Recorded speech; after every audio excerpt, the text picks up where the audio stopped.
Assalamualaikum warahmatullahi wabarakatuh. Salam sejahtera buat kita semua, sahabat-sahabatku sekalian. Hari ini kita lanjutkan diskusi mengenai materi yang kemarin. Beberapa waktu yang lalu kita sudah bicara tentang keadilan dan kekuasaan. Hari ini kita akan coba bersentuhan dengan tujuan negara. Jadi ketika bicara keadilan, tentu kita ingin semua mendapatkan keadilan sebagaimana kita ketahui, ya, dengan berbagai definisi yang pernah kita bahas.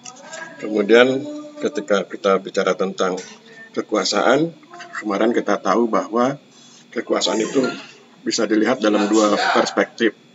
Pertama, perspektif ketuhanan, dan yang kedua, perspektif sosiologis. Kalau perspektif ketuhanan, kekuasaan itu mendapat legitimasi dari Tuhan, sedangkan kalau dalam perspektif sosiologi, kekuasaan itu mendapat legitimasi dari masyarakat. Nah, sekarang kita akan coba melihat mengenai tujuan negara. Jadi kita hubungkan antara kekuasaan dengan tujuan negara.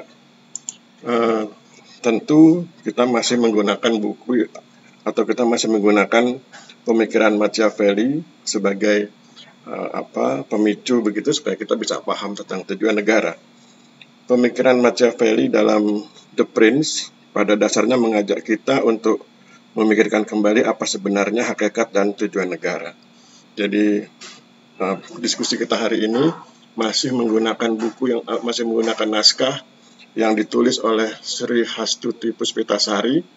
Judulnya Kontekstualisasi Pemikiran Machiavelli tentang Kekuasaan Tujuan Negara, dimuat dalam Jurnal Hukum nomor 18 volume 8 Oktober 2001 halaman 30 sampai dengan halaman 45, ya. Jadi itu bahan diskusi kita. Pada hakikatnya negara adalah suatu organisasi masyarakat, yaitu sekelompok orang yang dengan kerjasama dan pembagian tugas yang jelas mengejar suatu tujuan bersama yang tidak dapat dicapai oleh masing-masing karena di luar kemampuan dirinya. Kerjasama demi tercapainya tujuan bersama serupa itu dijamin oleh beberapa hal. Pertama, dengan adanya pembagian tugas yang jelas dan terarah pada tujuan bersama. Kedua, dengan adanya pimpinan dan pengawasan. Dengan menggunakan pembagian tugas itu, maka setiap anggota mempunyai tugas tertentu dalam hubungan dengan keseluruhan. Tugas itu biasa disebut fungsi. Selain itu, setiap organisasi mempunyai pucuk pimpinan yang diserahkan kepada petugas atau lembaga tertinggi. Tugas utamanya ialah mengatur dan menjaga agar organisasi dengan bagian-bagiannya mengejar tujuan bersama dengan cara yang tepat dan efektif. Untuk bagian-bagian organisasi, fungsi-fungsi pimpinan dan pengawasan itu dapat dan biasanya juga harus diserahkan kepada petugas-petugas atau pemimpin-pemimpin bawahannya. Jadi ada hierarki begitu. Kemudian berbeda dengan organisasi-organisasi masyarakat, negara adalah suatu organisasi masyarakat yang berdaulat.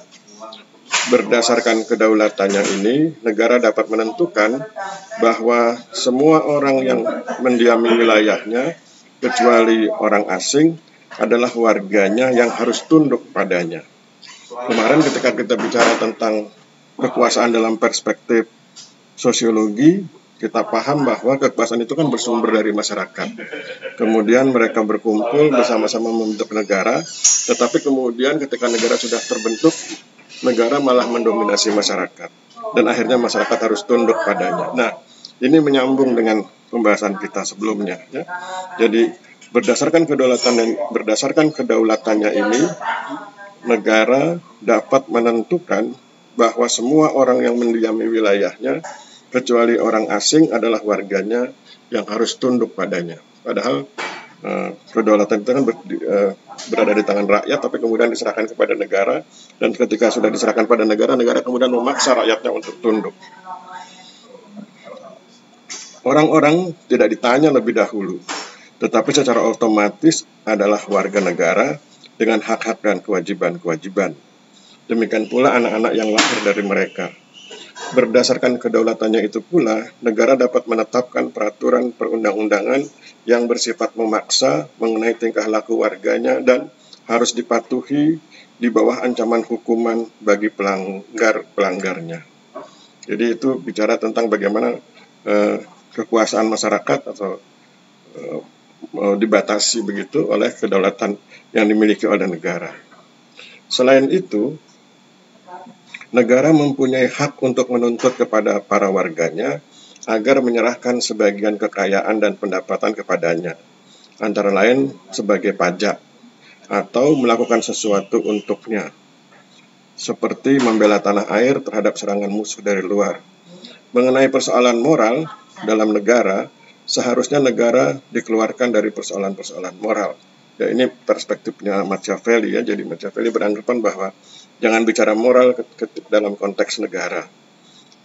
Kita harap maklum karena Machiavelli memang termasuk pemikirannya itu agak keras begitu ya.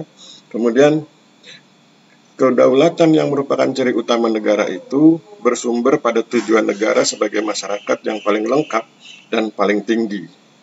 Tanpa kedaulatan, negara tidak akan dapat mencapai tujuannya yang juga lebih luas dan lebih lengkap daripada tujuan masyarakat lain. Justru karena lain-lain masyarakat itu tidak mencukupi kebutuhan manusia sepenuhnya, maka negara dibentuk. Kepentingan-kepentingan yang menjadi urusan negara mengatasi kemampuan masyarakat itu. Di antara kepentingan-kepentingan itu yang dirasakan sebagai kepentingan utama adalah keamanan diri dan harta benda orang-orang terhadap bahaya dari luar. Dengan adanya ancaman itu, orang-orang bersatu menjadi kesatuan menetap untuk menangkisnya. Dengan demikian dibentuk organisasi masyarakat yang bertugas untuk memperhatikan kepentingan itu. Agar dapat menjalankan tugasnya dengan baik, organisasi itu diberi kekuasaan untuk membuat peraturan-peraturan yang harus dipatuhi oleh seluruh masyarakat dan mengambil tindakan-tindakan yang perlu. Timbullah suatu kekuasaan yang dapat menciptakan dan membina tata tertib serta menjaga keamanan. Nah, di sini kita lihat ada hubungan antara kedaulatan, tujuan didirikannya negara, dan kekuasaan.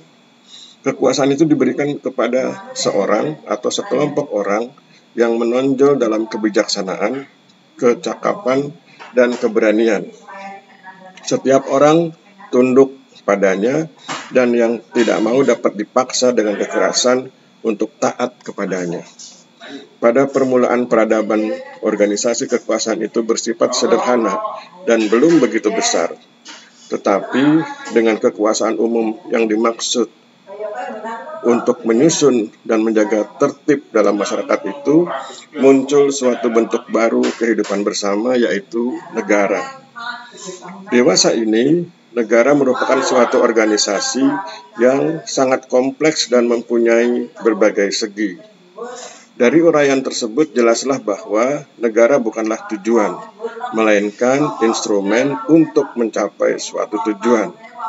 Sesuai dengan hal tersebut, pemimpin-pemimpin menganggap negara sebagai suatu jembatan yang menghubungkan kita dengan masa depan yang lebih baik. Ada juga yang menyamakan dengan sebuah bahtera yang mengangkut seluruh rakyat ke pelabuhan kesejahteraan.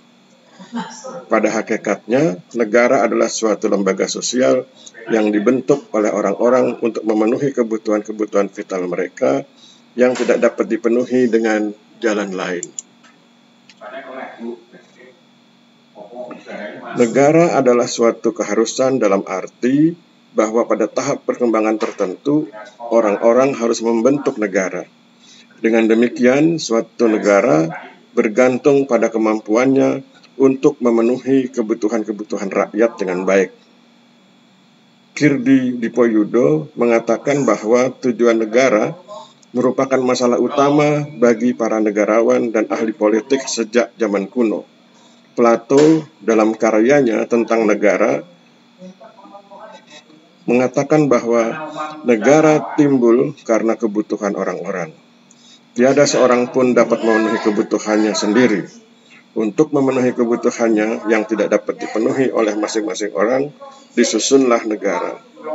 Demikian pula untuk menyelenggarakan hidup yang baik bagi semua warganya. Pendapat Plato dan Aristoteles tentang negara dan tujuannya itu sudah menjadi pendapat umum.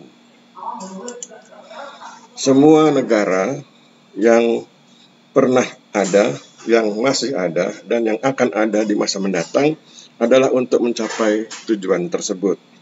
Tujuan negara pada intinya sama, dahulu, sekarang, dan di masa yang akan datang.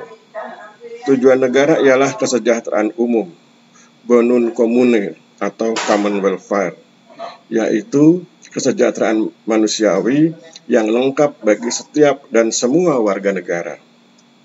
Negara dibentuk untuk menjamin kesejahteraan lahir batin semua warganya sebagai suatu keseluruhan. Itulah tujuan negara dan alasan adanya negara. Negara ada untuk mengabdi kepada kepentingan rakyat. Tetapi hal ini bukan suatu alasan untuk mengambil seluruh kekuasaan rakyat. Negara hanya membantu orang-orang yang tidak dapat memenuhi kebutuhan-kebutuhannya secara wajar. Oleh karena itu, dalam negara ada asas yang harus dipegang teguh, yaitu sesuatu yang dapat dikerjakan oleh orang-orang atau masyarakat yang lebih kecil tidak boleh diambil oleh kelompok yang lebih besar atau lebih tinggi. Pertanyaannya kemudian adalah, di manakah pemikiran Machiavelli dalam hubungannya dengan hakikat dan tujuan negara? Jika mencermati secara kritis bahwa hakikat negara adalah adanya kemauan rakyat, maka akan terlihat benang merah antara pemikiran Machiavelli dalam tatanan bagaimana raja harus senantiasa membuat rakyat merasa berutang budi padanya, dan sejauh mungkin menghindari adanya penindasan dan rasa bertanggung jawab atas semua itu. Tetapi siapa yang dapat menjamin bahwa raja tidak akan sewenang-wenang dalam mewujudkan harapan rakyatnya itu? Machiavelli memberikan jawaban, hukum. Tetapi hukum yang bagaimana? Machiavelli tidak memberi gambaran, dan inilah kelemahan pemikirannya. Machiavelli lebih banyak memfokuskan diri pada teknik dan taktik mempertahankan kekuasaan, sehingga hakikat negara bagi Machiavelli bukan kehendak rakyat, tetapi kehendak raja untuk mempertahankan kekuasaannya. Jadi kalau kita perhatikan bagaimana kerasnya, dengan tanda kutip, pemikiran Machiavelli, karena ini kita paham bahwa bagi Machiavelli itu hakikat negara bukan kehendak rakyat, tetapi kehendak raja untuk mempertahankan kekuasaannya. Dengan demikian, tujuan yang ingin dicapai dengan adanya negara bukan bermuara pada kesejahteraan rakyat, sebab pandangannya tidak berangkat dari adanya hakikat negara. Tidak lebih dan tidak kurang adalah tertib, keamanan, dan ketentraman. Tanggung jawab itu sepenuhnya ada di tangan seorang raja yang mampu mengorganisasi negara dengan dukungan pasukan perang yang kuat. Untuk mempertahankan kekuasaan yang ada pada raja, raja harus membuat rakyat senantiasa tunduk padanya. Negara besar dan kekuasaan rakyat yang mengecil pada akhirnya tidak akan melahirkan kekuasaan masyarakat, sehingga tidak ada yang dapat memperbaiki negara sekiranya kekuasaan itu terlalu besar dan merusak.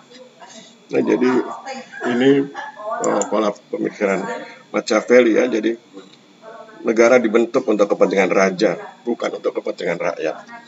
Ide-ide Machiavelli tentang pengamanan terhadap kekuasaan dengan instrumen utama kekuatan militer patut dikhawatirkan.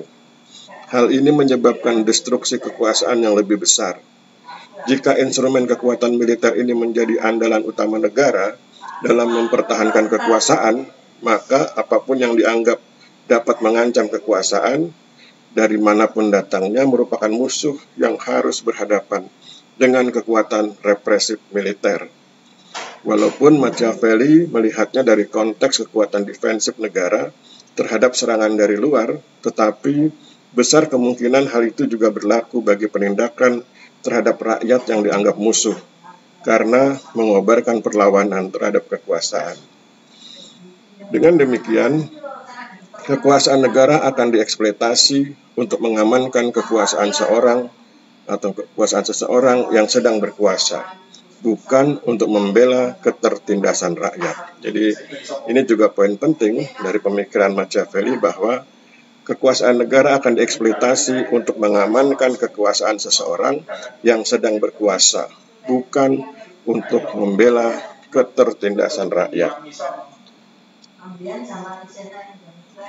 Oleh karena itu, tujuan negara menjadi terfokus pada bagaimana mempertahankan kekuasaan yang sudah ada di tangan, apapun caranya. Jika hal itu terjadi, maka negara dapat memaksakan kehendaknya kepada warga atau sekelompok orang yang ada di wilayahnya. Bahkan jika perlu, negara mewakili keabsahan menggunakan kekerasan fisik dalam memaksakan kepatuhan masyarakat terhadap perintah-perintah yang dikeluarkan. Negara sebagai kelembagaan menghadirkan keamanan di tengah kehidupan rakyat dengan membentuk angkatan perang yang kuat. Pemikiran Machiavelli ini menegaskan bahwa negara harus mengambil alih seluruh kekuasaan yang ada pada rakyat dan sebagai konsekuensinya, raja harus selalu menanamkan kepercayaan rakyat kepadanya. Dengan demikian, indikasi penguatan peran negara melalui tangan raja dalam memobilisasi kekuasaan menjadi sangat kuat. Machiavelli tampaknya mengabaikan unsur peran rakyat yang besar dalam dinamika kehidupan bernegara. Tetapi kita tidak bisa secara semena-mena menyalahkan Machiavelli, karena dalam konteks kekinian ada pula negara yang memang lebih digunakan atau lebih ditujukan untuk mempertahankan kekuasaan seseorang, bukan untuk membantu masyarakatnya melepaskan diri dari ketertinggalan.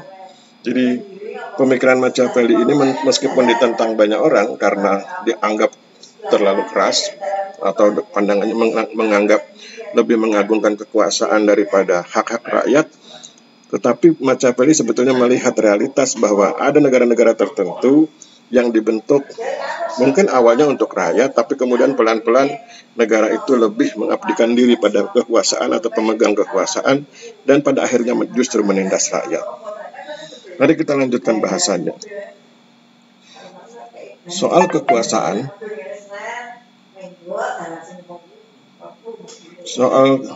soal kekuasaan dalam pandangan Machiavelli seolah hanya urusan penguasa. Adapun rakyat hanya menjadi pendukung penuh dan kebijakan penguasa tanpa memberi tempat yang lebih leluasa pada peran serta rakyat secara real dalam menjalankan pemerintahan. Meskipun Machiavelli menggulirkan pemikiran tentang kekuasaan yang konstitusional, namun sebuah ironi kekuasaan muncul ketika raja sebagai pemegang kekuasaan justru dianjurkan untuk mempertahankannya dengan dukungan kekuatan militer atau angkatan perang. Sementara rakyat harus senantiasa patuh dan taat dan merasa tergantung pada raja. Disinilah sebenarnya letak gejala sentralisasi kekuasaan pada seseorang yang dapat memicu tumbuhnya rasa tidak puas di kalangan rakyat. Di samping itu, kekuasaan yang ada pada raja cenderung memperbesar kekuasaannya. Dengan mengatasnamakan negara, raja dapat bertindak sewenang-wenang. Arif Budiman mengatakan bahwa kekuasaan kepentingan umum dapat memaksakan kehendaknya melawan kehendak-kehendak pribadi atau kelompok masyarakat yang lebih kecil. Machiavelli tampak berada pada pernyataan di atas, sebab raja atas nama negara diperbolehkan bertindak dengan kekerasan fisik. Bahkan kekejaman seorang raja dapat dibenarkan selama itu dilakukan untuk kemuliaan rakyat dan negara. Jadi ini pemikiran yang sangat destruktif ya, tetapi ini adalah sebuah realitas karena ada negara-negara yang mempraktekkan ini ya. Kekejaman seorang raja dapat dibenarkan selama itu dilakukan untuk kemuliaan rakyat dan negara. Tapi tentu bagi orang-orang yang humanis hal ini ditolak ya. Tetapi sampai di manakah tindakan raja menggunakan kekerasan dapat ditoleransi? Padahal jika negara mempunyai tujuan untuk membuat rakyat aman, damai, makmur dan sejahtera, tentunya cara-cara represif seorang raja harus dihindari. Hal ini perlu dilakukan oleh seorang penguasa yang benar-benar menghayati arti penting kehidupan bernegara yang harmonis. memang bukan hal yang mudah untuk mewujudkan harmoni dalam menjalankan kekuasaan negara. Sebab konflik-konflik yang berkembang di tengah masyarakat sangat kompleks. Demikian pula konflik-konflik di tingkat elit kekuasaan dalam struktur kelembagaan negara. Namun demikian, banyaknya konflik ini bukan berarti harus dihadapi dengan kekuatan angkatan perang atau militer yang cenderung represif, melainkan harus dihadapi dengan manajemen konflik secara persuasif. Meskipun memakan waktu yang agak lama, dengan cara seperti ini, harmoni kekuasaan dapat menemukan waktu yang agak lama. Dengan cara seperti ini, harmoni kekuasaan dapat menemukan muaranya, sehingga tujuan negara bukan semata-mata untuk mempertahankan kekuasaan, tetapi untuk mengelola kehidupan bernegara secara harmonis dan mampu memberi kedamaian di hati rakyatnya. Negara juga bukan alat penguasa untuk mencapai tujuan-tujuan pribadinya, melainkan sebuah wadah di mana rakyat merasa memiliki tanggung jawab untuk mempertahankannya dan menghindarkannya dari penguasa yang sewenang-wenang. Pemikir yang sejajar dengan Machiavelli adalah Sang Yang, karena pandangannya tentang tujuan negara hampir mirip dengan Machiavelli. Apabila orang menginginkan negara yang kuat dan berkuasa mutlak, maka ia harus membuat rakyatnya lemah dan miskin. Sebaliknya, jika orang hendak membuat rakyatnya kuat dan makmur, maka ia harus menjadikan negaranya lemah. Tujuan negara menurut Sang Yang adalah untuk membentuk kekuasaan. Oleh karena itu, harus didukung oleh tentara yang kuat, sederhana, dan sanggup menghadapi segala bahaya. Kesamaan antara Machiavelli dengan Sang Yang terletak pada sifat kekuasaan yang harus dimiliki oleh negara. Perbedaannya adalah pada konsep Machiavelli. Di balik tujuan negara kekuasaan ada tujuan lain, yaitu untuk menjaga kehormatan dan kebahagiaan. Sedangkan pada konsep Sang Yang, tujuan negara adalah kekuasaan untuk kekuasaan itu sendiri. Machiavelli berbicara tentang substansi kekuasaan, tetapi tidak menggagas kembali tentang konsep kekuasaan negara yang barangkali pernah ia pelajari dari tokoh-tokoh besar yang diakuinya memberi kontribusi besar dalam melahirkan karyanya The Prince. Machiavelli mendobrak pemikiran tradisional tentang kekuasaan yang berlaku pada masanya, yaitu legitimasi religius, otoritas keagamaan yang dominan atas negara. Tetapi alasan mengapa ia mendobraknya hanya dapat dipahami bahwa kekuasaan negara yang dijalankan oleh lembaga-lembaga religius dan raja merupakan perpanjangan tangan yang telah melahirkan kehancuran dan ketidakadilan. Sikap Machiavelli ini berimbas pada tujuan negara. Kekuasaan sebagai substansi dari negara dan ada pada tangan seorang raja harus dipertahankan sedemikian rupa sehingga kekuasaan itu tidak hilang dengan dibentuknya angkatan perang yang kuat. Negara merupakan alat bagi raja untuk mempertahankan kekuasaannya. Dalam konteks kekinian, ide Machiavelli tanpa sadar memudar, walaupun di beberapa negara tampak menguat dengan kekuatan militer dalam struktur kekuasaan negara. Terlepas dari polemik yang sedang mewarnai diskursus tentang pemikiran Machiavelli, agaknya menjadi sebuah keharusan bagi penguasa untuk memiliki basis moral yang agak kuat agar ia dapat menjalankan kekuasaan secara bijak.